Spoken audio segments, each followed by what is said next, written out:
Hello, and welcome to Girl Let's Agree to Disagree with Busy and Jessica Milagros.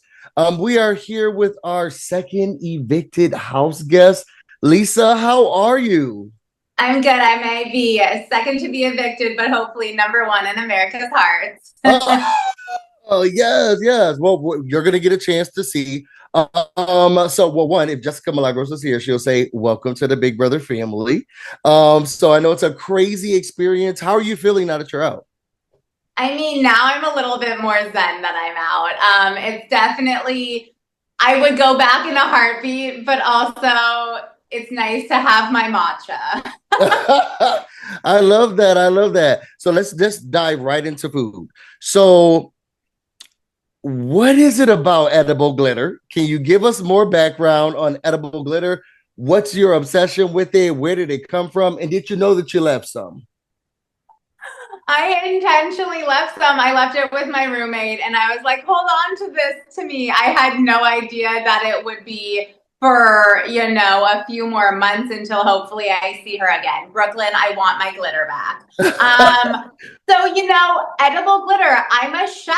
I'm a personal chef. One of my signatures is edible glitter. In the Oh. real world, people love edible glitter. I run two companies, Plates by Lisa and Batch Best Friend. Batch is my company where we transform your journey to the altar with glitter, good vibes, catering, and a curated experience to celebrate love. What we do, bachelorette, bachelor, or however you identify, love is love. And best believe the garnish of the day is edible glitter. I put it on avocado toast, breakfast sausages, cocktails, spicy wifey margaritas. So Ooh. people literally hire me for my edible glitter. And you always gotta garnish, and it's really fun to garnish yourself. So what's so funny and why I laugh at it is that in life, IRL, people love edible glitter. In the Okay. Big Brother house, people despise it. But if that's my demise, I will own it proudly. Well, we love that. Do you think that because there was a difference between the people outside IRL and then inside the house, do you think that it was too much every day? If you sparkle and someone wants to dim it, you Mm, can't dim your sparkle every day. And part of the edible glitter is part of me. I even put some glitter on my eyes today. So edible glitter is not for everyone. And, I checked with people if they wanted edible glitter beforehand. It's not for everyone, but that's fine. So, it is what it is. I love that. I love that. Okay, so let's talk some of the game and the strategy.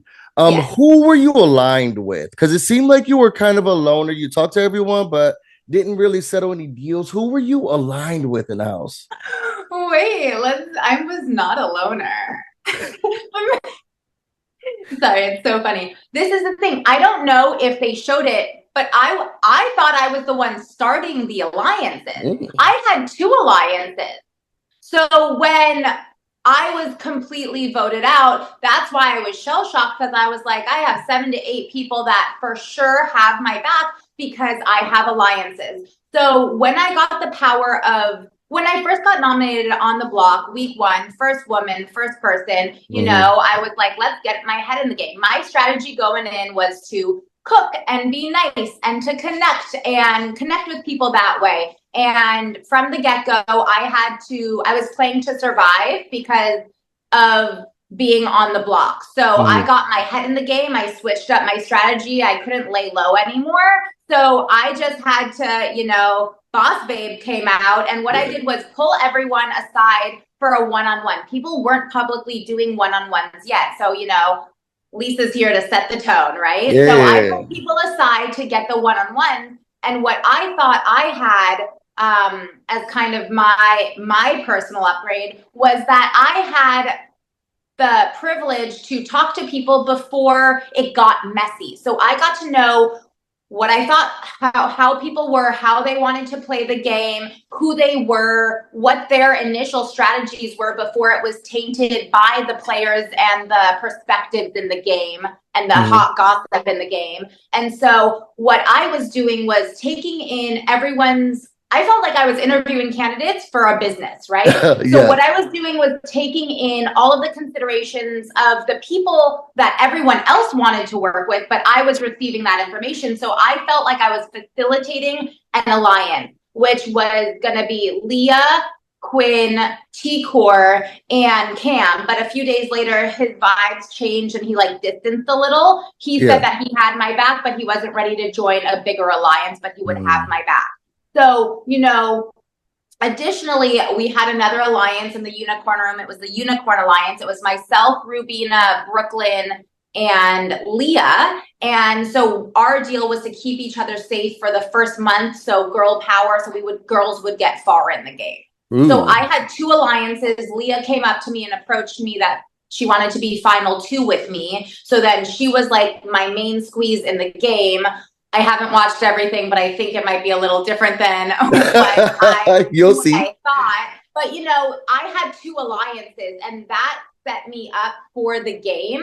And where things kind of went a little off is the people, for some reason, were tainted by the house's perspective. They got on the bandwagon of what I now of people saying things about me and agreeing to it just so they didn't become the target.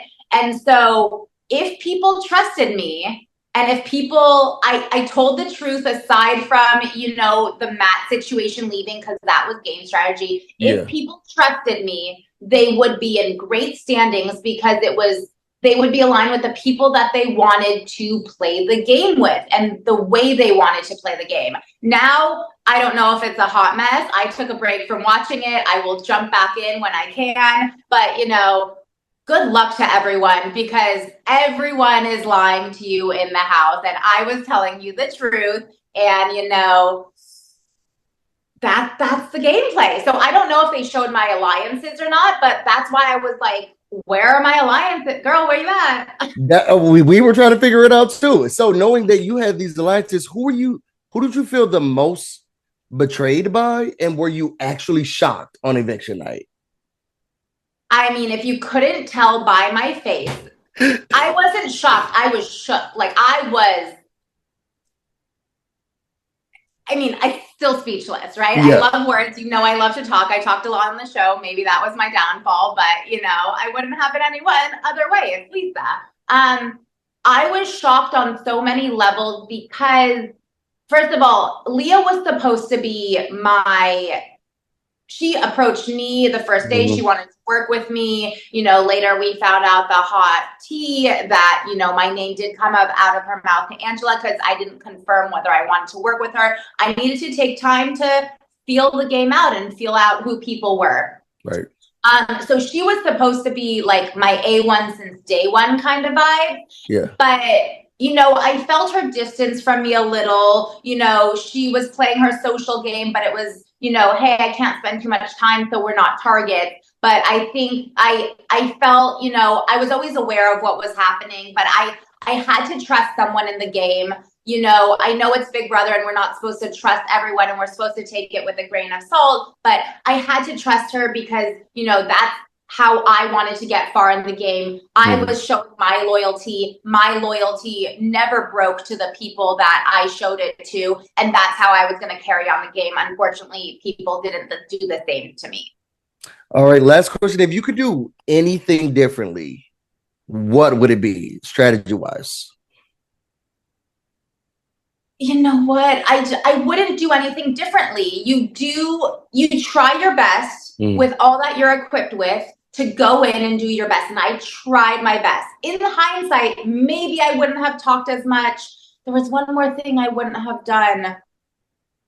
But like I wouldn't have shared so much, but it's me. And that's how I build connections and build trust. So the house is a crazy place. It was like I wasn't talking enough and people were like, go connect with people, talk more, be more open. So then I did that. And then you go in to Big Brother house thinking that you have a strategy and then you have to go in and adapt every single hour because something new happens. So I wouldn't do anything differently because I trusted myself. I had my own back and that's how I played the game. And if I can't trust myself and if I can't have my own back, we learn that no one else will. So I stand by myself. I learned a lot. If I go back in any other season, I'll take what I learned, but you can't get to the next level without experiencing the first level first.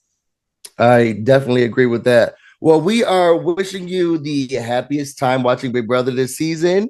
It's been a crazy week, so when you get back in, it's going to be wild.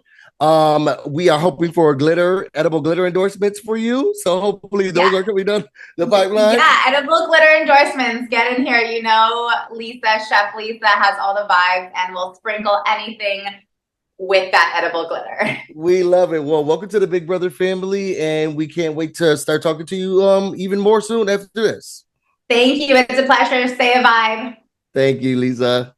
Bye.